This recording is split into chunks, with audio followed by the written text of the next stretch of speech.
NDTV Profit.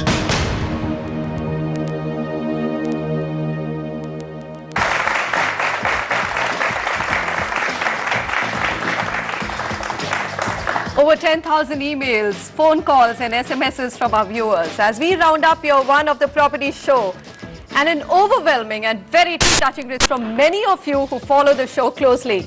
A big thank you to all of you. We know how close to your heart investing in real estate is.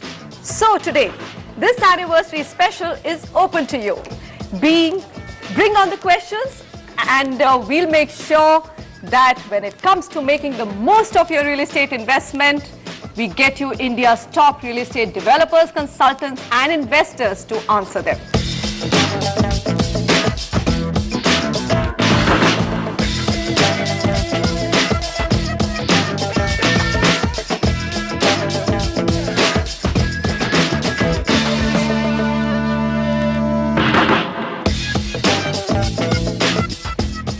So let me introduce the panel first to you.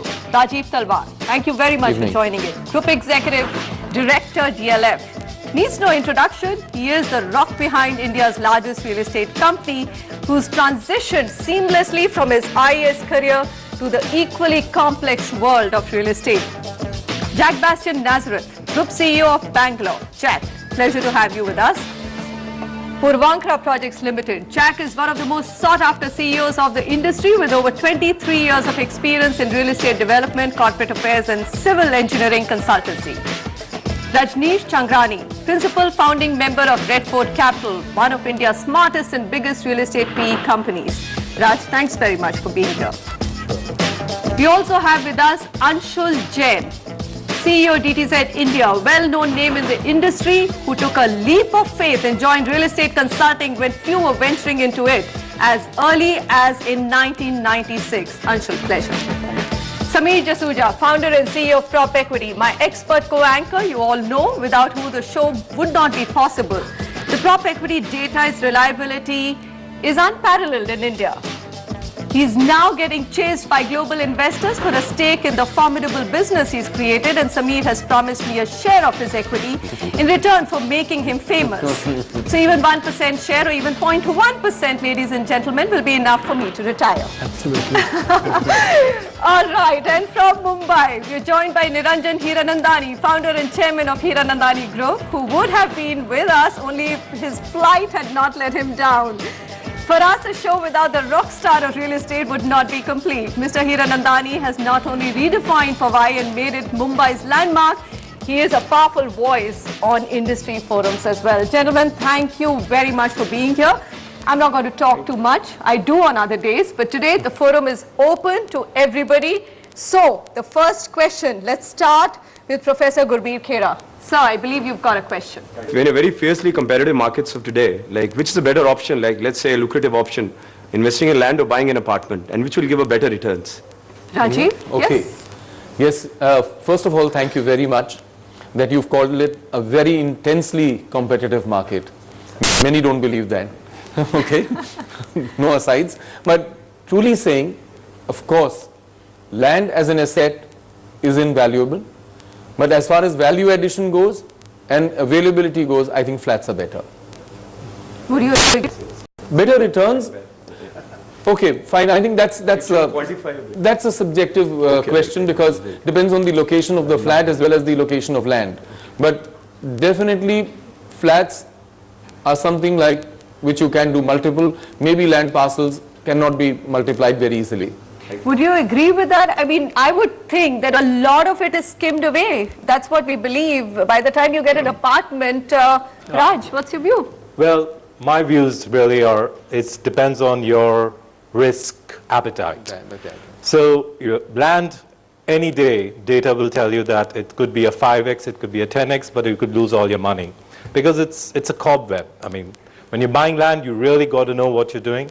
So the safer option for the retail investor, such as yourself, is to buy apartments, keep it simple, get your 20%, 25%, whatever the appreciation is. Because land, it's really all about the risk-reward spectrum. Where do you want to be on the risk-reward spectrum? Niranjan, in a city like Mumbai, land isn't available, so it's pretty much apartments. So then it comes to what size of apartment should a retail investor look at? If it's, if you've got to stay in it, it's different. But is it the mid-budget apartments which do extremely well? Is it the high-end apartments which do very well? What really appreciates the most? I think over a period of time, if you see, I think the mid segment has been the best, which is about the 2 bedrooms and the 3 bedrooms apartments have seen the highest appreciation. The 1 bedroom apartment has seen appreciation. It's very safe. The resaleability is the fastest.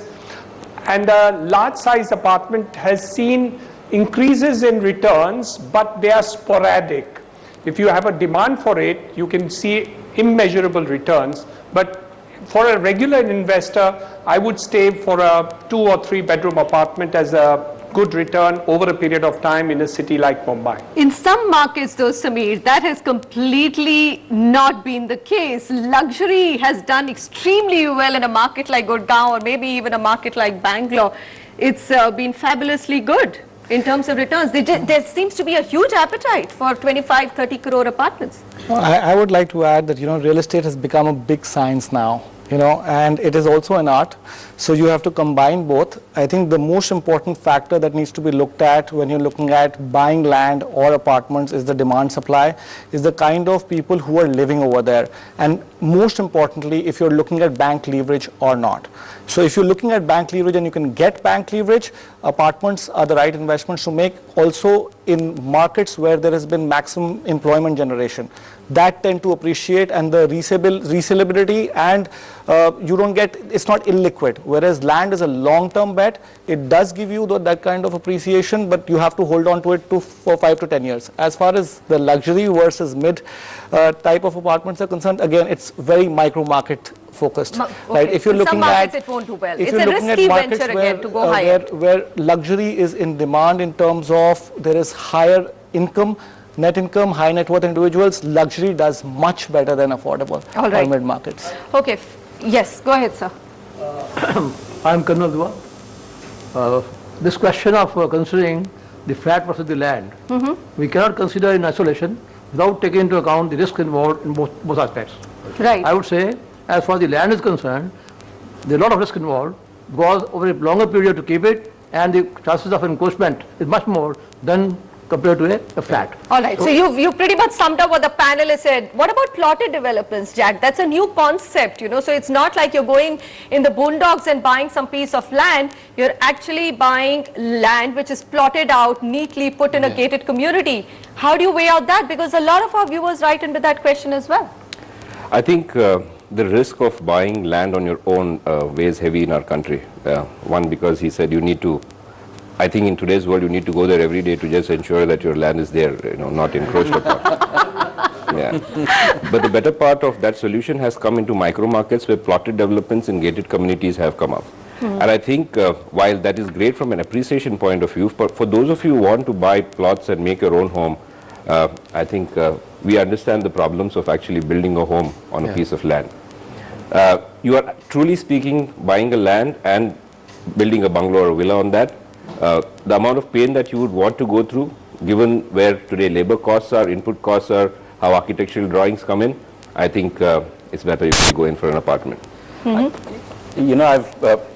probably have slightly contrarian view, because I think there's a great Indian, and it's not only Indian love affair, but if you go across the world, people want to live on horizontally and not necessarily vertically. I think in India we started going vertically, and the advantages that apartments started offering was the clubhouse and the facilities, amenities, etc. that are offered.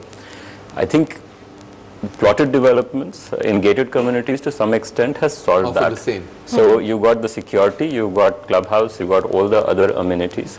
Yes, there's a pain of building it. I mean, developers are offering built-up villas, or you can build it, and there's a pain there. But at the end of the day, if that is what you want to do as living in there, or even from an investment point of view, there are enough people out there who want to actually build and live on a horizontal. So I think So plotted living is development. different, but if you build something to your taste and it doesn't get sold, Anshul, then there's another challenge, right? That's- So that's if you're looking at absolute. it from an investment point of view, then probably something which is already ready, whether it's an apartment or on a plotted development, a plotted land piece, would that be better? No, it's the same thing, isn't it? The apartment's also built by someone else, whether you like it or not, right? Right, So yeah. what I'm saying is, if you don't want to live there, don't build it, Okay. right? You can keep the land. There will be demand for it because there are enough people, and I think more people who want to live in a nice, well-developed horizontal development rather than an apartment. All right, so pretty much I think it's land, if you just have a lot of risk-taking capabilities or you know that area very well, you may make 5x, but otherwise go for plotted developments or go for apartments. Between those two, the choices are very few. It really depends on the location that you'd like. Okay, let's take the next question. Ashok Chokra. Go ahead, sir. Yeah, congratulations. First of all, my question is, should I go in for a resale property or is it better to invest in a new under construction property? All right. Okay, now that's a dicey one. Who would like to take that one? I think I'll take that. It again depends upon how you want to fund the particular buy. A ready-to-move-in apartment, you will probably have to put in your monies right across. In a construction-linked payment, it really helps you. So I think the decision would be based on how you want to finance it.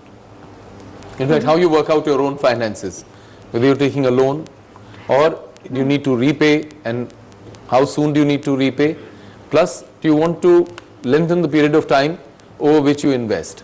It will be purely for investment purpose. So I'll just address this slightly differently. If you're looking for an investment purpose, under construction properties are typically slightly cheaper. So from an appreciation point of view, you can get better appreciation if you invest into an under construction property. Also, the property is a newer property, so it attracts more demand that way. The only thing that you have to keep in mind is that the reputation of the developer has to be intact. You have to do enough due diligence that enough banks are funding that under construction property. It has to be taken into account that there are no execution delays. So if you're getting into an under construction property, try to buy a property that's where construction is already started. Probably the structure is up. You may miss out on some bit of appreciation, but eventually you'll become a winner in terms of appreciation, because from the time a property is under construction to the time it gets completed, the maximum appreciation has been witnessed during that time. From the time Compared to buying a resale property that's ready or Absolutely a property correct. that's just been launched. That's the model of financing Indian real estate. Indian real estate. And it's very strange. Only in this country, Anshul, that projects are launched on and sold on paper, even before the digging begins, right? And people do make money. Yeah, I mean, it's an unusual market, but that's the way it works. I think it's a little bit unfair because I think even in China they followed the same model. To curb the speculation, they've curtailed that back now. In the UK, you've got similar model where you actually just probably pay 15-20%. But yes, the stage at which properties are brought to the market are a little bit more developed on paper, planning permissions approved and everything else. So I think there is a little bit of a different, in India, I would think. Okay, so under construction property obviously will give you the best returns over if time. I can just drill down on two things that Samir actually said. In under construction property also, you got to get your timing right. I mean, there are two points of time during the construction period where you got the maximum appreciation. One is obviously at the time of launch. So if you get into the time of launch, you get the deepest discount from the developers because it's a mode of financing, as Mr. Talwar just said. And therefore, in the first 6 months of launch, you'll see the maximum appreciation because that's how the market goes. And the second is in the last 6 months, which is when the market is sure that you will deliver. So in the last 6-8 months, you again see maximum appreciation of property. So you got to get the timing right in those. The only thing I'd like to add is at the time of launch, you don't know when the property is going to get completed. So if it's going to take 5 to 7 years, then that appreciation gets muted. So the returns are also higher. Okay, let's take the next question. Yogi Chopra. Many congratulations. My question is there any formula or mantra for spotting a winning project, early in the game before they reach their peak? This is open question. Okay, it's an open question. Niranjan, why don't you take this from Mumbai? spot out winning properties? I mean, you know, how do you, so nobody, I mean, when we started the show, I'm just going to take NCR market, Dwarka Expressway, there was no expressway when our reporter went there and I said, how is the price going to move here? Why did it move from 2,500 to 4,800? And now today we have our country's reputed developer launching something at 9,000 with no expressway still in place. So what do you base your investment on? How do you find those winning projects and winning locations? I think basically you have to see where the leaders go. You have to understand that there are people who can spot new locations, understand where the futures are going to move, and then probably follow the leaders. So if you say Thane, Ghodbunder Road, certain people have taken leadership. Navi Mumbai, people have taken up leadership. In different cities, different people have taken up leadership, and they have actually worked out that the infrastructure in that area will be developed. So I think that's number one. And number two, you have to take a developer who's got a track record, because otherwise what tends to happen is people who get into difficulties are not able to actually handle the hurdles which do take time, and developers don't have the bandwidth or the depth in order to take care of it. So if you really follow leadership in these areas and then also understand where development is going to take place, new developments are going to take place, I think we are able to identify. But again, Manisha, there is a risk profile in taking up new areas. I mean, there is no doubt about it. You can never be 100% sure, especially about the timeline. So you have to have deeper pockets and a higher risk-taking ability, but the returns are much, much higher. So, sir, where are you venturing? I may follow you. Niranjan, do you want to just tell us where are you going to now come up with your next project? Because the gentleman here wants to buy in that area. I think as far as the Mumbai region is concerned, the peripheral areas are very, very hyped up because new infrastructure is planned to be done. So if you look up peripheral areas, the Cross Harbour Bridge is likely to come, the Sion Panel Expressway is likely to come. I think these two segment roads right up to Khandala, Lonavala, all these sectors are really going to take up. But the surprise action is also going to be on the Nasik highway, which is still not taken off, but a lot of people are looking at it in interest. So I would put that as a second preference. But on these two roads, across the harbour and on the Sion Panvel Road and right up to Khandala, and maybe even up to Pune, you're going to see a lot of surprises, good projects, and taking off very fast. Next 10 years, you'll get a great appreciation on these roads. All right. What about the NCR market? Rajiv, spot out the winning markets for us. Okay, I think fine in the NCR market. We have two regions which will perhaps do very well in the near future. One is, of course, Gurgaon and right towards Manesar. And you'll have the Gurgaon Dwarka Expressway touching in there too. So that's one composite region. The other one would be up north in Noida and Greater Noida. I think everyone knows that yes, some infrastructure has been laid in the Gurgaon region. There's plenty of infrastructure available and which is in the making. There's a heavy investment going on by the government of Haryana, which is very good for everyone. And in Noida, Greater Noida, you already have the expressway which is there. I think those two regions in the NCR should see greater traction in the coming years. Jack, Bangalore. Well, Bangalore is blessed because infrastructure is finally happening. So Finally happening. Yes. So, given a choice, like any developing country, I think going towards the airport makes sense, and that's what all of us have been seeing. The north of Bangalore doing extremely well. Prices have gone up. But again, I would also like to bet on south of Bangalore, that is more of Kanakpura Road, primarily because of the infrastructure that's already in place and more importantly, connectivity to the electronic city. So these are markets that will do well. But as a city, I think Bangalore is kind of blessed because it can grow in onion rings. You know, that city is not limited to either grow longitudinally or horizontally like other cities are. So in the last decade or so, East has played a role and now it's a little subdued. West hasn't, so I reckon once the metro starts off there, it will. But average price-wise, I think if from an investment perspective, KR-Puram, Hebbal, Kanakpura are the areas to look up to. Okay, I'm going to ask Raj this question because he puts in big chunks of money. So I think maybe we should follow him on to finding the winning projects, right? Well, his money goes in before ours does. Sure, and that's why the returns are higher. Yeah. But I completely concur. I mean, you know, the common theme between the three answers has been infrastructure. Where infrastructure is growing, and typically when we have ventured outside within the city, so two theses in investments. One, you make in-city investments in the middle redevelopment areas in Bombay, specifically.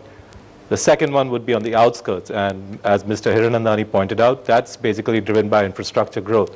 When we have done investments in Bangalore, in Chennai, it's typically you try to understand the city development plan, you talk to the municipal authorities, and then you actually go to the site, see where the infrastructure is actually coming together, and you place your bets. All right, so infrastructure and follow the leaders. You've got big developers, reputed developers going into that area, infrastructure, and I'm sure you can spot out a winning project. I think there's one more factor which is left, sorry, Samir. That's employment generation. Employment generation. I think that's something which is... Where are offices going? Yeah, because, I mean, you have greater traction, from the younger lot. I mean, all of you who are here. I mean, you would love to make your first investment, and therefore the appreciation in those areas would be much higher. I mean, you've got to see where employment opportunities are arising.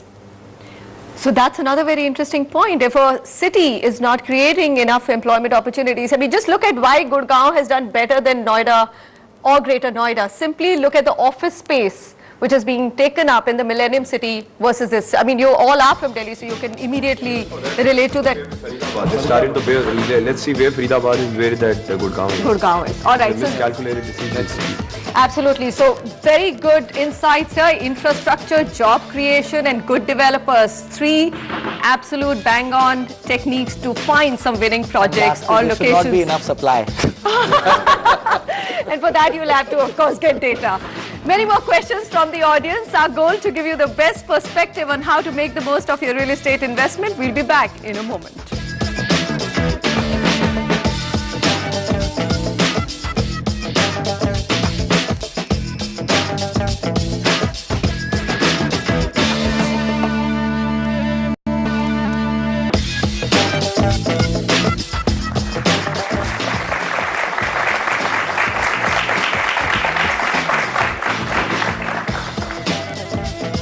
How do you make the most of a real estate investment? 50% of your savings or India's household savings go into this tangible asset. So whatever we may say, this is an asset we Indians love. We've got India's best panelists here to take all your questions.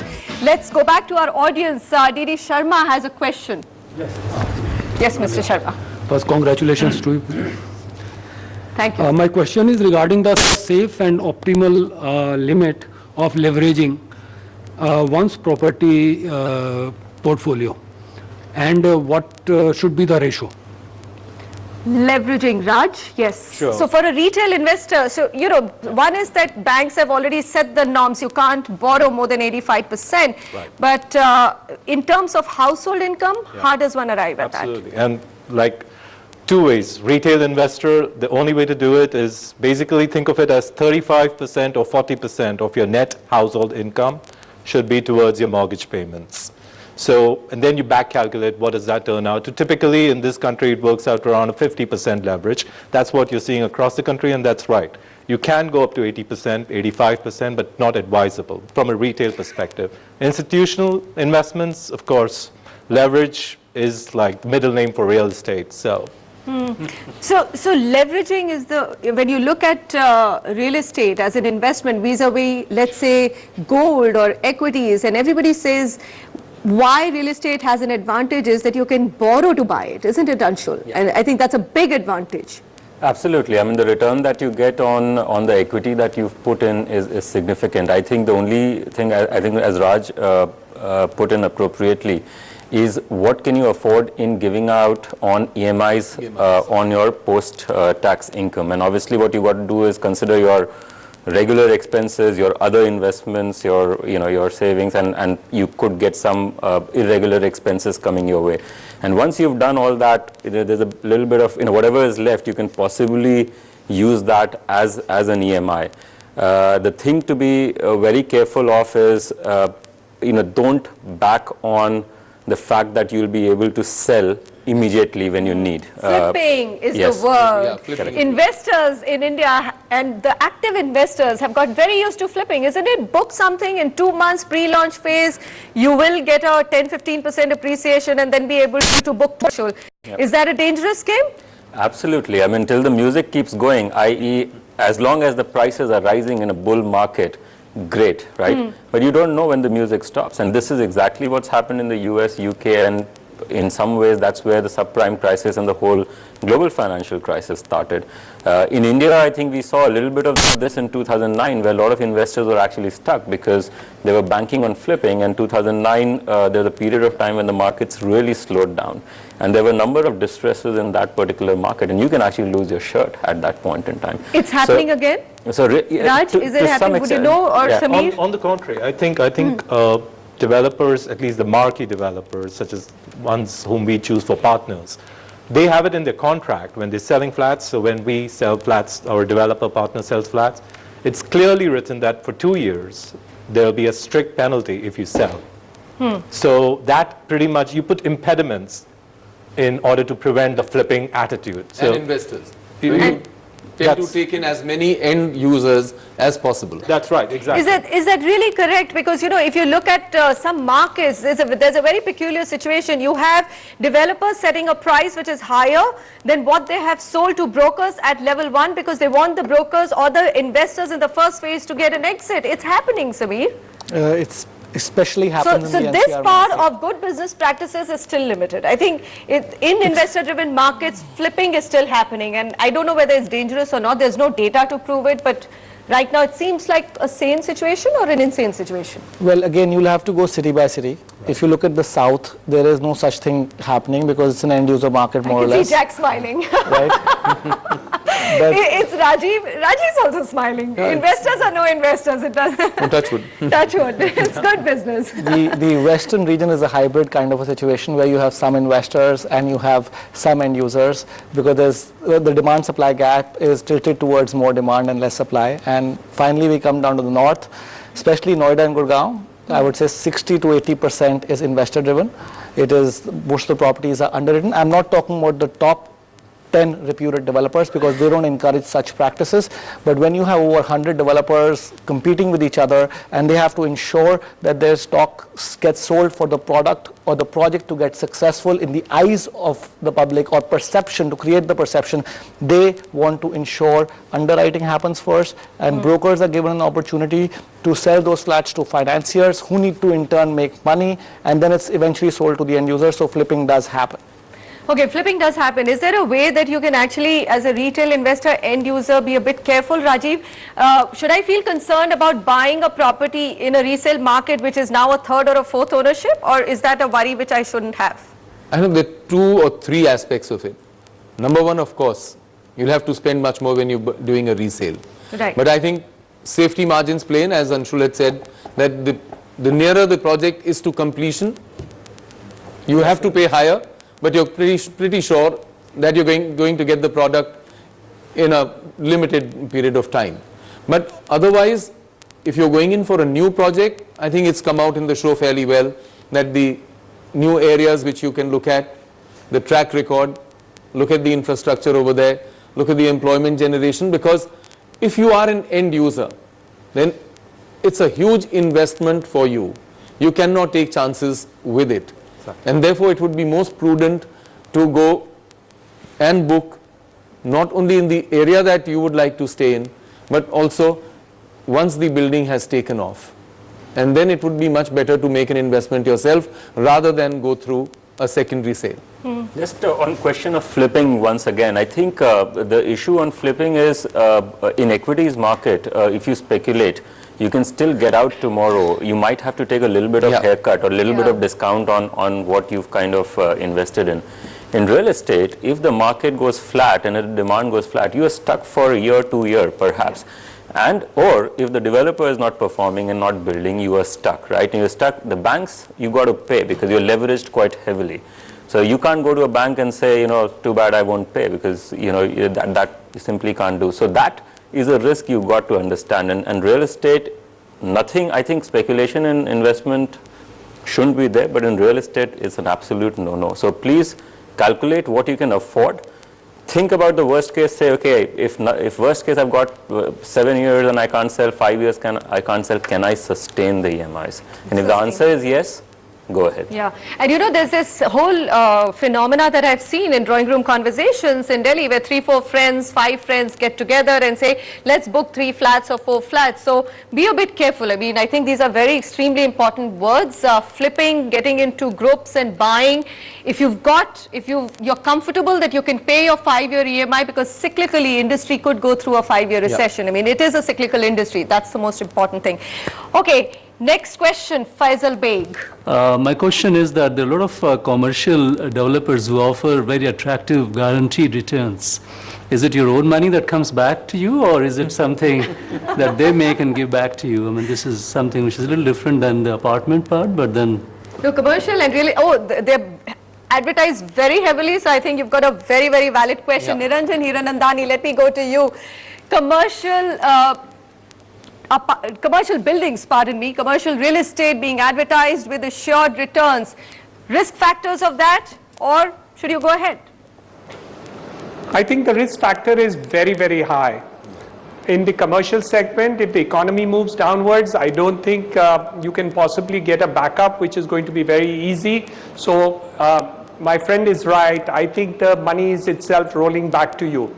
But there can be good A-grade properties where if commercial real estate has been given and then you're getting a return to it, then you're secured about what is happening. So I think that's a different thing. So I would look at the developer, I would look at the property, and I would look at the person to whom it is being given. But a guaranteed kind of profile is a no-no. It means that the risk profile is very high.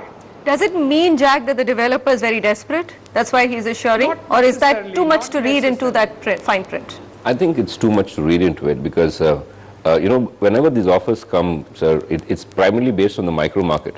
In normal circumstances, I think a product that can sell well need not have any specific offers. It could either mean that your expectations are too high or you're being promised something that's not going to happen. Okay. Can I add, it's really a little more scientific than that. I mean, please understand the nature of this industry. This is a long time cycle gap industry. For any product to be launched, built and delivered takes you easily 3 to 4 to 5 years of time. Now it depends on where the economic cycle is. When the economic cycle is high, GDP growth rates are booming, then there is perpetually a shortage. If you were to enter into any property at that period of time, maybe an assured return could be promised to you and delivered. Otherwise, it is an extremely dangerous risk to take, because if the cycle goes down, then there is no way in which anyone can promise you an assured return, because that kind of return would not be available to the builder himself. Where is he going to give it to you from?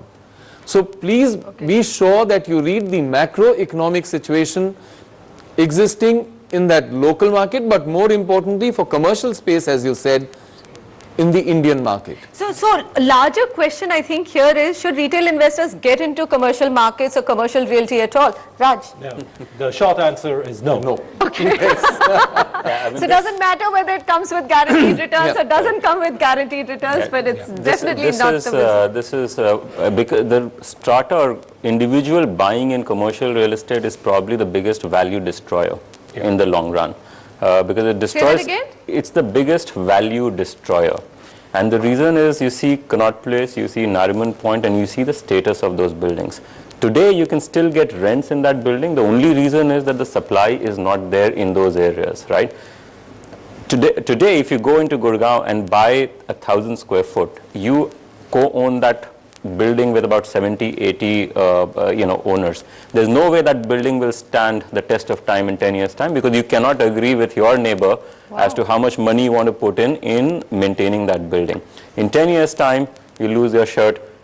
Today, it might just seem that you're getting that 12% return. I mean, I would strongly advise commercial, absolutely no. If you've got something, get out of it. I think if you've got something, get out of it. I won't want to paint such a negative picture. I'd just like to add one or two more important points to this. There are situations where developers get pre-leased commitments. And you may have a situation, for example, we have a situation in Gurgaon where Pepsi's taken up a corporate office. So they've signed up for a 12-year lease. Now, if a developer over there is going and selling you something on a short return, and you know that the building has been fully leased out, the risk may get mitigated completely. But will there be so many offers like that in the market? There are free No, that's cases. the other thing. I Those think- will not be available. Let's caution our Yeah, your viewers as well as the audience here that I am very certain any company would not give you the kind of assured returns that a retail investor is looking for. Maybe what you're really waiting for, and I think that requires a change in the Indian legal system as well as the real estate fabric, is what REITs are all about, or real estate mutual funds are all about. Maybe then retail investors could make an investment into it, but whatever be the company, believe me, I don't think any company guarantees you a return of 16% or so in any rental lease, and therefore to expect you to get even something below that after taking out the maintenance and other features would be extremely difficult, if not improbable. My follow-up question is, you mentioned about these mutual funds related to realty, and I believe there is one ICICI Ventures which I think requires a certain commitment of say 10 lakhs or something. The hearsay is that its return is about 20%, etc. Again, you know, it's a very high risk. Do you have any view on that? I'd let Raj do Raj, the ICICI has a real estate fund? Well, It's not, it's not approved by SEBI, right? REITs in India are not approved. I'll not be able to comment on that because of conflict. So REITs in India are not approved as a product, so I'm just wondering what they might be. Actually, I'll answer that question. Yeah. They are domestic real estate funds. They're not mutual funds. They're domestic real estate funds which are offering schemes to high net worth individuals to invest 10 lakhs to 25 lakhs, and then they have a lock-in period of 3 to 5 years, and they go out and invest with developers in residential projects, and once those projects get completed or sold out, they do return the money back, and HDFC has done exceedingly well, and so has ICICI Ventures in such. There are many domestic real estate private equity funds that have come into the market, and they are doing reasonably well because they don't have the FDI kind of stipulations that you have to invest in minimum 500,000 square feet, you have to be locked in. So they do get good opportunities, and they're offering very decent returns right now. Okay, so but marquee names like ICICI, HDFC, difficult to say how risky or how not risky they would be. I mean, it depends on how the state of the business. The point I think that Samir is making, these are development funds. Right. Yeah. They're not, give me a They're not money, commercial I'm not funds. going to go buy ready-made assets with that pool of capital. Yeah. Yeah, but there's some movement in the market on that, and there are companies which are raising yield funds, which means they're raising money to invest into finished assets to enjoy the rental returns. And But they're not saying 20%, yeah. well, no, I mean, That's what I'm trying to clarify. But that's, in my mind, a much better route to invest in commercial property, because even in Sameer's example, after 12 years, what happens? What happens? All right, fair enough. So commercial property, you have to be very careful. Stay away from it if you don't understand the market, or go with maybe an investor, a large investor like a institution, if they are making it open to high net worth investors. Otherwise, it's no. We're going to come back. Not many more questions from our audience here, and the panel, of course, has very interesting insights. You're watching the anniversary special of The Realty Show, and we're looking at how do you make the most of your real estate investments.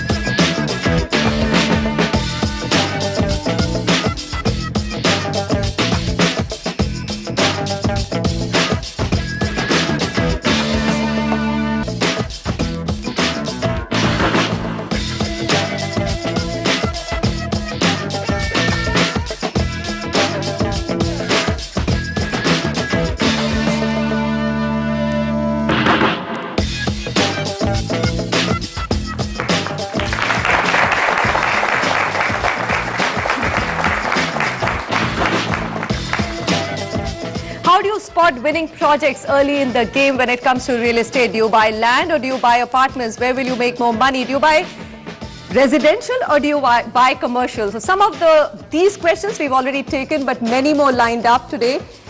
Audience is here. Let me just throw the question to Akanksha. Akanksha? Hi, I'm a student from MFC, and what are the indicators of the right time to sell a property? Okay.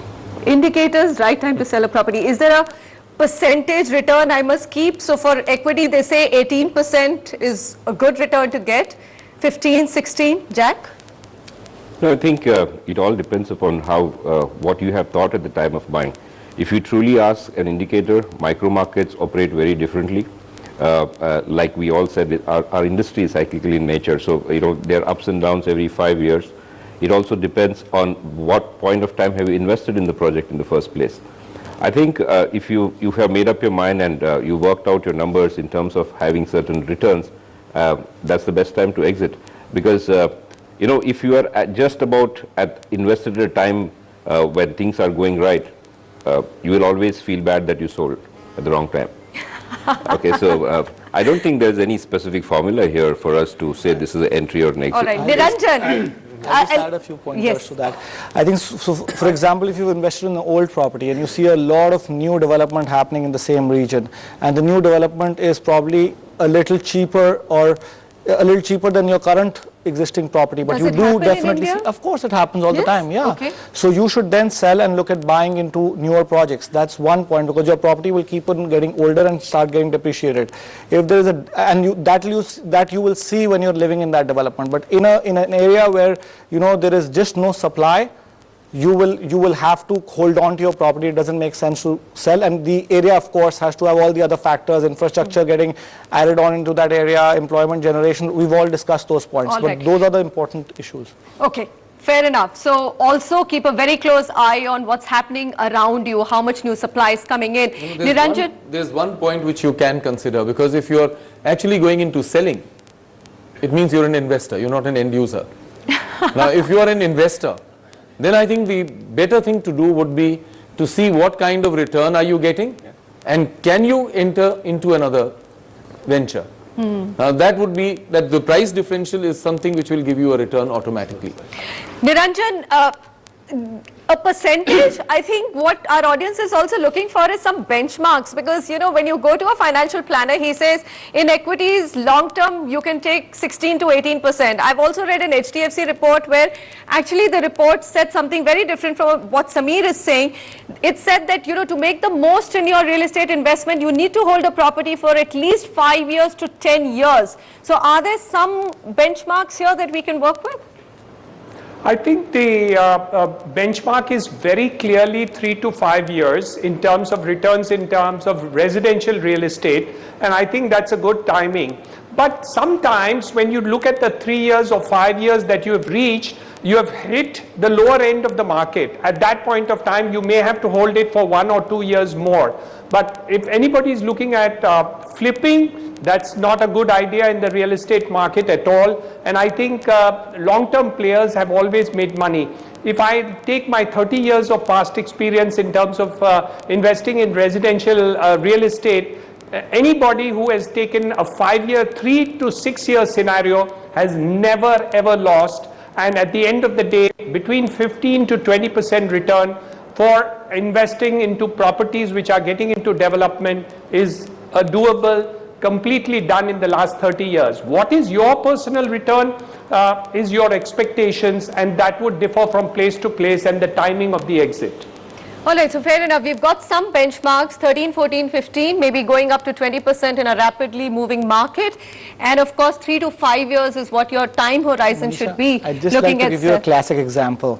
What I was talking about was oversupply. Noida and Greater Noida are prime examples of such situations where ready properties were trading at 8,000-9,000 rupees a square feet, and newer properties came along and they were launched at 3,000 rupees a square feet, and today the prices have come down. And we are seeing prices come down in those areas just because of oversupply in a 7-year time frame. In a 7-year time frame. Greater Noida was more expensive in 2005 than it is today in 2013. Wow. And the properties that came at 3,000 were Lotus Boulevard. That is Yes, financed. they had much better specifications and amenities. So supply does determine behind those investments going forward. So that means watch the show for the data. For every market before you buy. This is a classic example of investor-driven market. Right. Because Greater Noida was an investor-driven market. Absolutely. NCR and Bombay, these two markets are investor-driven markets. Okay. Third is Mohali. And others are Much more saner market. saner and End user market. End user market. Right, end user market. Okay, let's take one more question. Shazia? Hello everybody and congratulations for your show. I am a student from Amity School of Urban Management and my question is which we have already discussed about commercial, how mixed land use development affecting real estate market from an investment point of view. Okay, so standalone versus mixed use projects or mixed land development projects, large projects. Anshul, what would do better? The mixed land, the trend is definitely moving towards the mixed land use projects. It's live, work, play concept, and what you see both in Mumbai, Delhi in particular, is there are islands of such projects which are emerging. So definitely better long-term potential. Jack, would you agree? Yes, again. It's a difficult one to choose, it's a micro market base. See, in a place like Bombay, maybe it has worked well because workplace and entertainment and residence needs to be together. But I think if you go into micro markets like Bangalore, for example, everything has evolved around an IT complex. There is a standalone retail. I know of one place in Bangalore now which is mixed use, which prices went up. I have seen people on the 31st of December not wanting to live in that place. It's again very personal, would you want to choose a home in a gated community in the so-called tranquility of the Bangalore weather? Then mixed use is not meant for you. But for youngsters who want to be around, it's again your lifestyle that you want to have, and then you have to choose accordingly. But going forward, given the norms, the approvals, I think mixed use, you will see a lot of projects coming in the mixed use segment. Actually, okay. May I add to it? Yes, absolutely. You know what was really not mixed use was possible in cities earlier when they were much smaller. You could commute from one place to another for work, but there was mixed use to the extent that every colony had some form of entertainment and a neighborhood shopping center. With increasing urbanization and land supply getting tighter, I think mixed use will be a normal feature, a regular feature everywhere. And it's going to be what he said, live, work, play. The closer you are to work, it's much better. And I'm so glad that you asked the question, because really local bodies, state governments and the union government need to wake up to that. If urbanization is going to come in large volumes, as we all expect in the next 30 to 40 years, driving the country's economy, then I think mixed use development has to be made a part and parcel of urban planning. And that's something which will come up in future. I'm sure we could ask Raj, where is he placing his bets? Are you placing it on mixed use, Raj? In Bombay, well, it's like this, let me put it this way. More than mixed use is about the sense of community, for which you need at least 10 acres. Now, the only place you get 10 acres and you want to be inside Bombay, not outside it, is slum rehabilitation. So one of our partners is an expert in slum rehabilitation. And outside the city, of course, you could get 10, 20, 30 acres. But the idea is more community living rather than standalone buildings. And we have seen premiums on community living. All right. I mean, the Fair biggest, success story is Powai, Mr. Hiranandani. I know. Niranjan, we're going to to end with Powai as an example of great community living and how real estate can do very well there. Thank you very much for joining us on our anniversary special. We missed you in Delhi, but thanks for making the time and joining us from Mumbai. Rajiv, pleasure to have you. First time, and we hope to see more of you. I'm saying it on national TV so that I can pin you down. It's a commitment, yes. Jack, thanks for flying in from Bangalore and making the time. Raj, wonderful to have you. Anshul and Samir, pleasure. And the audience, very well informed. I think we should do something on urban planning as well. It's a large debate and discussion, and we'll surely bring on that topic. To all of you, the debate in our country on how much should one invest in real estate is actually a fairly futile one if you look at these questions and if you look at the percentages of savings which go into this class of asset. Whether you're investing in property aggressively or just buying a home for yourself, you have to take informed decisions, not shoot in the dark. So, we'll keep bringing you India's top voices to give you insights into buying and selling and investing in real estate. And in our year 2 of the Property Show, we promise you a bigger, better show. So watch this space. And thank you for joining us.